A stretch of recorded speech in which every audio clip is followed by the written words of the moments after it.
नमस्कार, मैं पुष्पेंद्र कुमार। आप देख रहे हैं कोर्स ऑफ डिस्कोर्स। आरक्षण का विषय विवाद और विमर्श बीते 4 दशकों में जिस तरह अपने नए नारों, स्वरूप और मांगों के साथ उभरता है या कहें उभारा जाता है, उससे एक बात तय है कि जाति आधारित समाज में भेदभाव मुक्त समानता के लक्ष्य को हासिल करना एक अंतहीन परियोजना हो सकती है। कारण है कि उपेक्षा और भेदभाव के लंबे इतिहास की तुलना में भेदभाव मुक्त समाज की स्थापना के लिए संवैधानिक उपचार के रूप में मिले आरक्षण को तुलनात्मक रूप से नया ही कहा जा सकता है। दूसरी ओर जाति आधारित राजनीति के लक्षण इस समस्या का न समाधान चाहते हैं और न ही आरक्षण नीति स्वयं में एक समाधान हो सकता है। बीते दिनों समाज से सियासत तक कैसे टूटे राजनीति, इस विषय पर हिलाल अहमद, बद्री नारायण और अन्य सिविल सोसाइटी विचारकों ने एक परिचर्चा में हिस्सा लिया। सच्चाई यह है कि भारतीय समाज में पैदा हुए 3 कल्चरल शॉक्स यानी सांस्कृतिक विक्षोभ जो बुद्ध, आदि शंकराचार्य और B.R. अम्बेडकर के जरिए पैदा हुई, उनके बाद भी और स्वतंत्र भारत में संवैधानिक उपचार के रूप में आरक्षण से लेकर शहरीकरण और बदलती आधुनिकता के बावजूद जाति उन्मूलन को लेकर अपनाए गए सभी उपाय लगभग सफल नहीं हुए हैं। असल में देश व राज्य के संसाधनों और सुविधाओं की गारंटी व वितरण का आधार जब जातिगत पहचान है तो जाति टूटेगी कैसे। इस परिचर्चा में बद्री नारायण ने कहा कि हमारी डेमोक्रेसी कास्टोक्रेसी में और मॉडर्निटी कास्टोनिटी में बदल गई है, यानी प्रगति और बदलाव जाति निरपेक्ष नहीं हो पाए हैं। और जब जातियां हैं तो वे अपने ऐतिहासिक पहचान, अनुभव और हितों की साझेदारी के लिए आपस में सहजीवी, परजीवी, समानांतर या फिर विपरीत दिशा में राजनीतिक, सामाजिक और आर्थिक गोलबंदियां तैयार करेंगे ही। इस परिचर्चा में कवयित्री मीना कंदास्वामी ने जो कहा वह और भी क्रांतिकारी है। उन्होंने कहा कि यह एक आम धारणा है कि जाति व्यवस्था पुरुषों की समस्या है और इसका समाधान पुरुषत्व के ढांचे में खोजा जा रहा है, जो संभव नहीं है। बात में दम है, लेकिन मैं मानता हूं और इसमें जोड़ना चाहता हूं कि जाति वह व्यवस्था है, वह वास्तविकता है जो सबसे बड़ी ना सही लेकिन सबसे आकर्षक विडंबना है। ऐसा इसलिए कि समानता के मौलिक अधिकार के तहत भेदभाव के विरुद्ध आरक्षण एक दूसरे के पूरक बन गए हैं। असमानताओं को सहेजने और स्वीकारने की मानो उद्घोषणा है। समस्या यह है कि जाति विहीन समाज बनाने या जातीय भेदभाव समाप्त करने के लिए आजमाया गया आरक्षण स्वयं जातियों को, उसके भेद और असमानताओं को, उसकी प्रतिस्पर्धा को बरकरार रखता है। ऐसा ना होता तो सैकड़ों जातियां खुद को पिछड़ा साबित करने के लिए आंदोलन न कर रही होती। लेकिन राजनीति चाहती है कि आरक्षण रहे, जातियां बनी रहे, लेकिन भेदभाव समाप्त हो जाए। यह असंभव और विरोधाभासी लक्ष्य है। सुप्रीम कोर्ट की संवैधानिक खंडपीठ ने 1 अगस्त को 6-1 के बहुमत से अनुसूचित जाति जनजाति श्रेणियों के भीतर उपवर्गीकरण को यानी सब क्लासिफिकेशन को सही ठहराते हुए E.V. चिनैया बनाम आंध्र प्रदेश के एक मामले में 5 न्यायाधीशों की पीठ के 2004 के फैसले को पलट दिया। अनुसूचित जाति जनजाति श्रेणियों के भीतर उपवर्गीकरण की वैधता के बाबत मुख्य न्यायाधीश ने अपने फैसले में लिखा कि अनुच्छेद 14 2 बातें कहता है। पहला, कानून के समक्ष समानता, इक्वालिटी बिफोर लॉ, और दूसरा, कानूनों का समान संरक्षण यानी equal protection of law. Equality before law Bharat में किसी भी व्यक्ति को विशेष अधिकार या विशेषाधिकार नहीं देता, लेकिन इसका मतलब यह नहीं है कि एक ही कानून सभी पर लागू होंगे, बल्कि एक कानून उन लोगों पर समान रूप से लागू होगा जो समान स्थिति में हैं। यह सामाजिक अनुभव का विषय भी है कि कि संविधान लागू होने के बाद से अनुसूचित जाति जनजाति को मिल रहे आरक्षण से उनकी दशा में सुधार तो हुआ है, लेकिन आरक्षण सूची में दर्ज अनुसूचित जाति जनजाति के भीतर तमाम पहचानों को इसका एक समान लाभ मिला है, यह सच नहीं है। अनुसूचित जाति जनजाति की सैकड़ों पहचानें और लाखों परिवार ऐसे हैं जिन्हें आज तक आरक्षण का कोई लाभ ही न मिला हो। ओबीसी कैटेगरी में इसी समस्या को लेकर गठित की गई रोहिणी कमेटी ने बताया है कि केंद्र सरकार की नौकरियों में शिक्षण संस्थाओं के दाखिले में ओबीसी वर्ग के आरक्षण का 97% लाभ केवल 25% ओबीसी जातियों तक सिमट गया। केवल 10 बड़ी ओबीसी जातियां केंद्रीय नौकरियों और संस्थागत सीटों के 25% पर काबिज हैं। सुप्रीम कोर्ट का अनुसूचित जाति जनजाति वर्गों में उपवर्गीकरण की वैधता को लेकर दिया गया फैसला तमाम जाति वर्गों के बीच और अकेले जाति वर्ग के भीतर यानी वर्टिकल एंड हॉरिजॉन्टल असमानता और भेदभाव बरकरार रहने की पुष्टि करता है।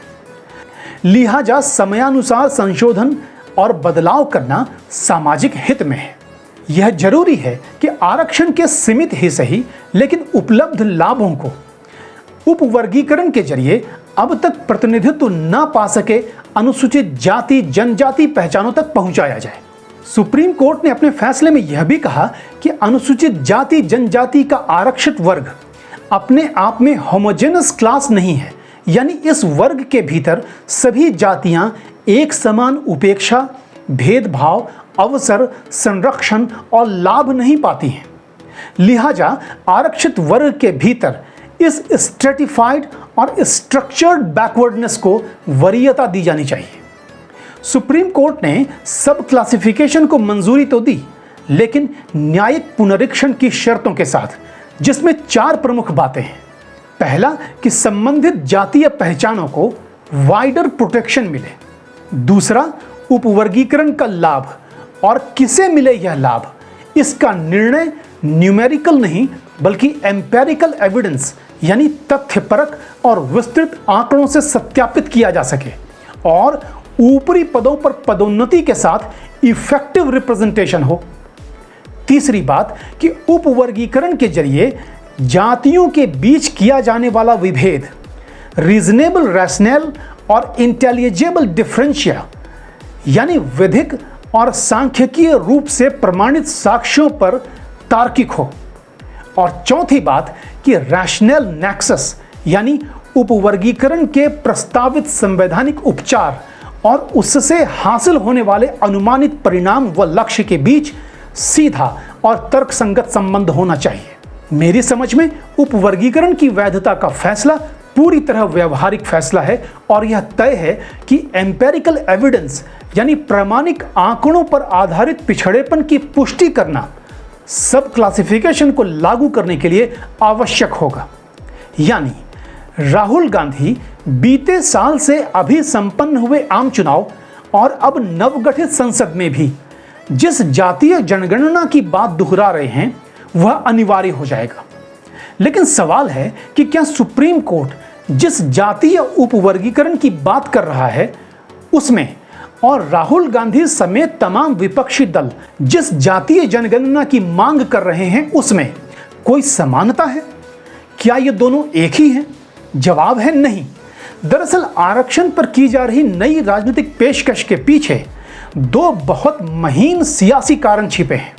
पहली बात, सवाल है कि जातीय जनगणना पर आधारित जितनी आबादी उतना हक और आरक्षण की 50% की अधिकतम सीमा को बढ़ाने के विपक्ष के नारे और ऐलान का लाभ किसे मिल सकता है? जवाब है, अलग अलग राज्यों की वो बड़ी राजनीतिक रूप से महत्वपूर्ण ओबीसी अनुसूचित जाति जनजाति पहचाने जिन्हें संयोगवश आरक्षित वर्ग की नौकरियों और शिक्षण संस्थाओं में एडमिशन्स का सबसे अधिक लाभ मिला है, जिसका इशारा रोहिणी कमेटी ने ओबीसी वर्ग के आरक्षण को लेकर किया। यानी राहुल गांधी जातीय जनगणना और अधिकतम 50% आरक्षण को समाप्त कर उसे 70% तक बढ़ाने की जो मांग कर रहे हैं उसका लाभ पहले से ही लाभान्वित हो रही बड़ी और राजनीतिक रूप से मुखर जातियों को ही मिल सकता है। शिक्षा और सशक्तिकरण में आरक्षण के सभी वर्गों के भीतर पिछड़ी रह गई तुलनात्मक रूप से छोटी आबादी वाली जातियों को कम होते नौकरियों के परिप्रेक्ष्य में बेहतर अवसर और भागीदारी मिलने की संभावना नहीं है। सुप्रीम कोर्ट का फैसला जातीय जनगणना को अनिवार्य तो बना देता है, लेकिन वह पिछड़ों में आगे बढ़ गए जातियों की जगह पिछड़ गए पिछड़ों को बेहतर भागीदारी देने के लिए उपवर्गीकरण की मंजूरी करता है। अब दूसरा कारण, आरक्षण की सीमा को अधिकतम 50% से आगे बढ़ाने की मांग। अल्पसंख्यक मुस्लिम समाज की तमाम जातियों को उनके आर्थिक और पेशागत पिछड़ेपन के आधार पर अनेक राज्यों ने आरक्षण नीति के अंतर्गत शामिल किया है। यदि आप डेमोग्राफिक यानी कुल आबादी में जातियों व समुदायों, विशेषकर मुस्लिम आबादी का अनुपात बढ़ने के साथ सभी समाजों में बढ़ती शिक्षा और जागरूकता के कारण कम संख्या में उपलब्ध सरकारी नौकरियों में बढ़ती प्रतिस्पर्धा को समझें, तो यह अनिवार्य हो जाता है कि आरक्षण की सीमा को बढ़ाया जाए, जिससे एक और प्रभावशाली और बड़ी हिंदू ओबीसी व अन्य जातियों का वर्चस्व बनाए रखने में मदद मिल सकती है, तो दूसरी ओर आरक्षण के भीतर मुस्लिम समुदाय को भी समायोजित करना या कहें बेहतर समायोजित करना संभव हो सकेगा, जिसमें एक बड़े सामाजिक गठबंधन और राजनीतिक ध्रुवीकरण की संभावना छिपी हुई है, जो भाजपा के हिंदुत्व की राजनीतिक परियोजना और हिंदू एकजुटता को दोनों ही सिरे पर कमजोर कर सकती है। यानी चाहे आरक्षण का अधिकतम लाभ उठाने वाली जातियां हों या पिछड़ों में पिछड़ी रह गई जातियां, दशकों से आरक्षण लागू होने के बाद भी अवसरों की असमानता, भेदभाव और भागीदारी के मोर्चे पर बरकरार निराशा के समाधान के रूप में 50% से अधिक आरक्षण के नए फॉर्मूले में एक राजनीतिक आशा बुनी जा सकती है। जनता नई राजनीति चुन भी सकती है। लेकिन मुझे लगता है कि सुप्रीम कोर्ट द्वारा सब क्लासिफिकेशन को अनुमति का फैसला हिंदू एकजुटता के विरुद्ध जातीय एकजुटता के राजनीतिक लाभ की गुंजाइश नहीं देता, बल्कि ऐसे सामाजिक आंदोलन को जन्म दे सकता है जो क्रीमी लेयर, बिहार में महादलित या फिर पिछड़ों में पिछड़ा वर्ग की अवधारणा को जन्म दे सकता है। यह सामाजिक न्याय में न्याय की राजनीति कही जा सकती है, जो अनेक विपक्षी दलों के लिए अच्छी खबर नहीं हो सकती। मैं स्पष्ट हूं कि आरक्षण में उपवर्गीकरण की अनुमति एक बेहतर निर्णय है और इसका विरोध आरक्षण का आनुपातिक रूप से अधिक लाभ उठा रहे वर्ग और उनके राजनीतिक हितैषी कर सकते हैं। अंत में दो बातें।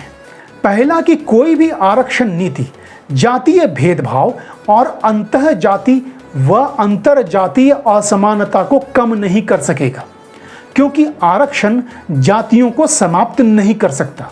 लिहाजा भेदभाव और असमानताओं का बरकरार रहना एक दुर्भाग्यपूर्ण उत्तरदायित्व बना रहेगा। दूसरा कि किसी भी फॉर्मूले में आरक्षण बढ़ाना रोजगार के अवसरों का बढ़ना नहीं है। आपने द कोर्स ऑफ डिस्कोर्स देखा, इसके लिए आपका बहुत बहुत धन्यवाद। कोर्स ऑफ डिस्कोर्स को लाइक, शेयर और सब्सक्राइब कीजिए। नमस्कार।